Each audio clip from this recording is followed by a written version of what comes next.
Hey, what's up, guys? We got UFC Perth coming up. JDM versus Carlos Prates. I'm breaking down every single fight on the card, starting off the night with Wes Schultz versus Ben Johnston. So I'm going with Wes Schultz in this one. I don't know none of the odds. I do have to admit because I made it so early, but I'm going with Wes Schultz because mainly, you know, this is Ben Johnston's debut, and I understand Wes Schultz haven't had much success. But I do think his fight on the Contender Series will help him out because he was going against an undefeated guy, and Ben Johnston's not undefeated, but he's a good guy from a good gym. I just seen Ben Johnston, even though he won the fights like his last fight, he got taken down way too much for my liking.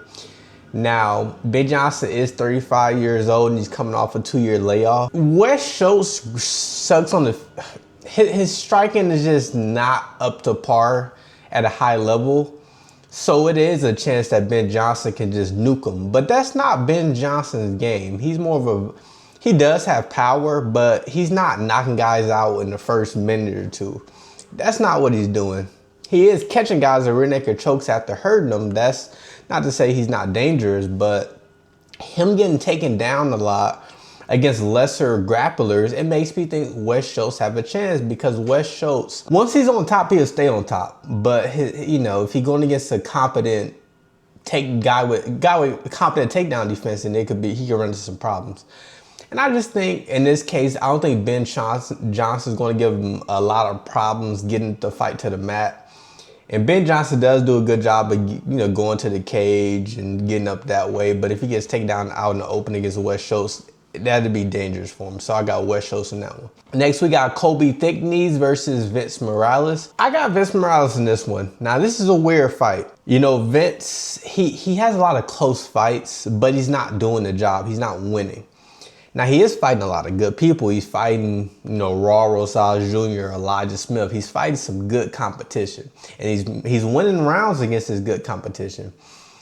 And he's doing that because he has good pressure. He has good grappling. Vince Morales, he can get up from any position. But my problem with him is he has a good front headlock. And he actually, that gets him in trouble sometimes because if he can't finish the good guy, you're not going to finish Elijah Smith or Rowston Jr. with a front headlock choke. Now you're in a bad position. Now against Colby, Colby is he's a grappler. He's a grappling heavy fighter. His stand-up isn't too impressive. So I'm afraid he won't control the octagon. If he don't control the octagon, if he's going backwards and Vince Morales is going forward, which he does, he had good pressure, then I can see a world where Vince Morales wins. That's why I choose him. Now his stand-up, Vince Morales' stand-up isn't the best. It's not bad, but he's more of a wild, dirty striker guy. He likes, getting into that dirty boxing range and doing his work there. And I do want to say, Colby does fight good on the outside. He has good level changes, but he doesn't finish his takedowns always. I really don't know if he can control Vince Morales for an entirety of a round. And if he can't do that for the entirety of a round, I'm not sure he can do that for the entirety of the fight. So that's why I got Vince Morales getting the victory. Next, we got Jonathan Micallef versus Themba Gorimbo. So I got Jonathan to get the victory. This is a weird one because I do think Themba has a chance. His stand-up is a little wild though. And, Jonathan Micallef, I was going to say that he could get outstruck on the outside, but I said it, but I don't really believe that. Against Elliott, that did occur. However, when he fought Kevin Jousset, he did fight on the outside very well, utilizing his kicks and stuff. He does have power, and he uses that kicks for his distance management. This is what can win the fight. He has very slick jiu-jitsu, so just because he gets taken down by Themba doesn't mean, he's not going to get up or he's not going to take the back or he's not going to have a good guard. And I think that can win him the fight. Themba his stand-up is a little wild, so I do see a world where he gets clipped, and he's kind of chinny, honestly. But Themba does have good wrestling. But I don't see him controlling the fight to where he can win a 3-round grappling match. It could look similar to the last fight against Jeremiah Wells, actually. But, you know, and I did shit on Themba a little bit for losing to Vicente Luque, but, you know, he ain't the only one. Gastelum lost to him as well, but I got Jonathan Micallef in the close one. Now we got Kody Steele versus Don Marfan. So I actually wanted to choose Don Marfan. I'm going with Kody Steele. You know, Don Mar is a grappler. He got good top position. His striking is very basic. And Don Marfan is a good scrambler. He may not get, you know, he can get a takedown, but he's not shooting 20 takedowns. What he's doing is sometimes somebody might shoot a takedown on him and he is scrambled on top. I think that's what Kody Steele has to watch out for. But other than that, if Kody Steele, he has the better hands in this matchup. Kody Steele has good pressure. Now his striking, Kody Steele doesn't have good striking defense. And that's where you seen him kind of lose his last fight, because he was throwing some good hands, but you know, when somebody punching you back, that's where you know, it kind of falls apart. And I think doing that, he liked getting in these brawls, and that's cool that he like getting in the brawls. I just think he throws his game plan out the window, because I don't really see his game plan after the initial, you know, brawl and stuff. I start to see his game plan kind of go out the window. Kody Steele does have the ability to take the fight to the ground. I don't know about keep it there, but I just think this one, I don't even know if he will shoot a takedown. They're both durable fighters. I just seen a lot more from striker from Kody Steele. That's what makes me choose him. If I feel like the fight will take place on the ground, on the feet. And Don Marfan, I have seen him perform well on the ground, but sometimes he'll just sit there and not initiate a takedown. So, you know, if I feel like the fight's gonna take place on the feet, I'm gonna go with the better striker and Kody Steele. Now we got Cam Rowston versus Robert Bryczek. So I'm going Robert. I am not a fan of Cam Rowston, just letting you know now. But Cam Rowston, you know, he's a long guy, he's tall. He fell in love with striking a little bit too much against Cody Brundage, and he was getting clipped.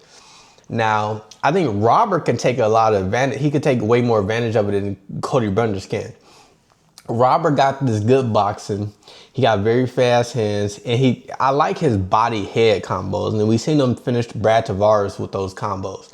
Now, it is a little bit of time since he fought, not too long, but he's an older fighter, so I don't think nothing really wrong with that. His takedown defense is pretty good, but where Robert runs to issue is he got lower output sometimes, and that kind of to give him issue against, you know, guys who like, you know, who could push a pace on him. I just don't think Cam Rowston that guy to be able to push a pace. I think Cam Rowston is the best when he's on the ground, actually. I know his striking, you know, I know he's been looking good on the feet-ish. Not really to me, but he has been having success on the street, on the feet. You know, but against Cody Brundage and Andre Petroski, I think Petroski's good. It's just he ain't got no chin. I think, you know, Cody Brundage, I think he's seen his best days already. I think Robert can get in there, and I think he can get a victory. I think he can get a finish, or you know, I don't know, because Cam Rowston is very durable, but I do think he can get a victory. Cam Rowston is a durable guy, we'll have to admit, but his striking defense isn't there. He can get clipped by Cody Brundage. I think Robert can go in there and beat him. So that's why I got Robert in that one. Now we got Jacob Malkoun versus GM3. I'm going Jacob Malkoun in this one. You know, GM3's, you know, I have a hard time choosing guys who got durability issues, and I kind of made that mistake last week. Cody Durden fought, but GM3's on a losing skid. You know, he hasn't lost to the worst fighters. He lost to some pretty good fighters. I just don't know where he would succeed at, because normally he succeeds on the ground. Jacob Malkoun's no slouch on the ground, though. He got good wrestling. You know, I think his striking is a little bit better than GM3 at this point, and he's more durable. His hands is not the best, but I think it's enough to win a decision. I'm not sure. I think he's a better wrestler than GM3, but, you know, as far as jiu-jitsu, GM3 may take the cake. But then again, GM3 is a great offensive grappler when he could dictate the grappling. If the grappling getting dictated on him, I think it'd just be different. So that's why I got Jacob Malkoun getting the victory. Now we got Junior Tafa versus Kevin Christian. This is a fight where I think Junior Tafa should win, but it's concerning because it's Junior Tafa. Now, he's a KO artist, Junior Tafa is. He's good on the feet. He's bad on the bottom. Kevin Christian's bad on the bottom too. He got into the UFC because the guy he fought in the Contender Series just didn't have any cardio. I don't think he was the better skilled fighter, but that is part of a fight. You got to have good cardio. But I think Junior Tafa being in the UFC, I think his cardio will be enough for about a round and a half. I think that's what he'll need. Now, Kevin Christian, he got knocked out by Billy Elikana. No harm, no foul. Billy Elikana's not a bad fighter. He finished Tafa as well. He did 6'7" with 8 inches of reach on his opponent. And he got 80 inches of reach. And he doesn't use that to his advantage. Outside of a good jab, he really doesn't have much on the feet. I mean, you can go back to his regional days to get some success, you know, with long knees and stuff. But at the same time, Contender Series, he didn't look the best. He had a good jiu-jitsu off his back. I give him that. His UFC debut, he didn't look good. He got finished. I don't know if it's going to be any different this time. He is going against Junior Tafa, so he has the ability to be a favorite and win. I just don't see it happening. I got Junior Tafa to get the victory. Now we got the main card. We got Tuivasa versus Louie Sutherland. You know, I didn't make notes on this fight because both of their last fights was interesting. Tuivasa, he should have won his last fight against a ranked heavyweight. Louie Sutherland, he went against somebody who's actually not bad. He went against a pretty good, like he went against Brando. Brando's pretty good. I'm not mad about him going against Brando. Then he got heel hooked by Walter Walker. The issue is I have not seen the ounce of skill while he's been in the octagon. Now, sure, he's done it on a regional scene. I'm not seeing him have success against these UFC guys. Now, is Tuivasa still a UFC guy? He went to a close fight with somebody who's ranked. Not saying much because it's heavyweight, but I'm going to go Tuivasa. I just think this is a fight where he can maybe knock the guy out. Maybe. Louie actually could take him down. I'm just not thinking about that. You know what? I'm gonna have fun. I'm gonna stick with Tuivasa. Louie doesn't have really good wrestling. He's just super big and he tackles. But if Tuivasa could catch one, maybe he can end it. This is an interesting fight. I just don't know what to say about this fight. It's a fun fight. Funny fight, I should say. We'll see what happens. Now we got Shamil Gaziev versus Brando Peričić. So I got Brando to get the victory. You know, they're similar in the sense where they're both good all-around fighters at heavyweight. Most heavyweights got the power. Shamil has the power. I just think the difference is Shamil he has limited mobility at heavyweight. He can't move as well as Brando. I think Brando could get out of the danger of Shamil better than Shamil can do Brando. So I think Brando can land that shot on Shamil, but I also think he got the grappling defense to kind of control where the fight takes place if he wants to take place on the feet.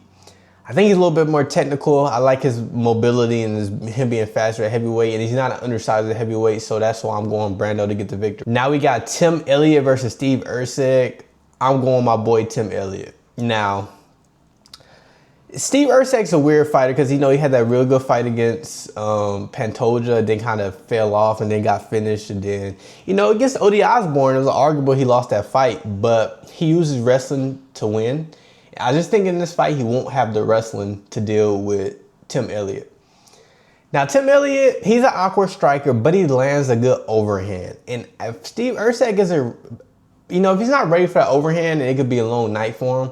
And I'm just afraid that Steve Erceg just won't be able to take down Tim Elliott, and if Tim Elliott could take him down, which we've seen Steve Erceg be on the bottom of some better fighters than Tim Elliott, but be on the bottom nonetheless. Now, if Tim Elliott can get the fight to the mat, I think he will stay on top. But I just like Tim Elliott's ability to be able to control the fight more and be able to win in the grinded out fight over 3 rounds. Tim Elliott is, he's older. How old is he? I think he's almost 40. He fought last year, but he's been on these long layoffs. But he hasn't shown no real signs of slowing down the weaknesses. He did have a weird first round against Kai Asakura, but again, he hasn't fought in 2 years, so I think that's expected. But I just like Tim Elliott being able to control where the fights take place, and I'm not sure about the odds, honestly. But a lot of people are choosing Steve Erceg on Tapology. That doesn't mean he's going to win. That doesn't mean he's going to be the big favorite either. I just think Tim Elliott can control where the fight takes place, and he got a good enough overhand and good enough wrestling to win. Now we got the UFC Perth co-main. We got Beneil Dariush versus Quillan Salkilld. So I got Salkilld to get the victory. You know, this is actually a fight Beneil Dariush can actually win, because Salkilld, outside of that one knockout, which was a very good knockout, he's not known for being a striker. He's known for grappling. And that falls into Beneil's strong suit. The only problem with Beneil is he's not durable anymore. Seen him get knocked out the way he did against Benoit Saint-Denis. You know, Benoit Saint-Denis is not bad at all as a ranked fighter, but it's just, he's not getting hit with much. Even Renato Moicano beat him, which is funny because Renato Moicano just smoked Chris Duncan. The issue is with Salkilld, he's developing his striking, and if he just land one good one on Benny, he's out. Now, I do think his grappling is good enough to deal with Benny. You know, he has been taken down by Dalmar Fan actually on the regional scene, but he's gotten a lot better since then. You know, Beneil Dariush has to make it a dirty, ugly fight, which he can do. He got good kicks, got a nice overhand. He's really good all around. You know, this is durability issue is just not my cup of tea to choose a fighter. So that's why I'm going with Quillan Salkilld to get the victory. Now we got the UFC Perth main event. We got Jack Della Maddalena versus Carlos Prates. So I was on JDM, but I'm switching to Carlos Prates. Watching film, it really doesn't help because JDM fought some stylistically, you know, his last 3 fights was against completely different styles than Carlos Prates. Against Burns, which he was losing, came back. It was against Bilal, and it was against Islam. Styles are completely different, but it should take place on the feet. You know, my biggest concern with picking JDM is I don't know if he can occupy Carlos Prates' backside. What I mean by that is people talk about Ian Gary winning. He did that because he threw a lot of high kicks. He had Carlos Prates' hands up a lot. JDM ain't throwing a bunch of high kicks. He's a boxer, and then he got great boxing, but he's boxing, he's looking for a low kick. But he's like I said, he's an excellent boxer. Now, I think running into an excellent boxer, I think in order to beat them, you need to kick him a lot. And the Muay Thai of Carlos Prates is going to kick a lot on the backside too. JDM switch stances, no problem. But if he can get a good calf kick going, and I think he will, and I think he'll get a lot of kicks going. If JDM can't find the range, being the shorter fighter and having the reach advantage, he's going to be in for a long night.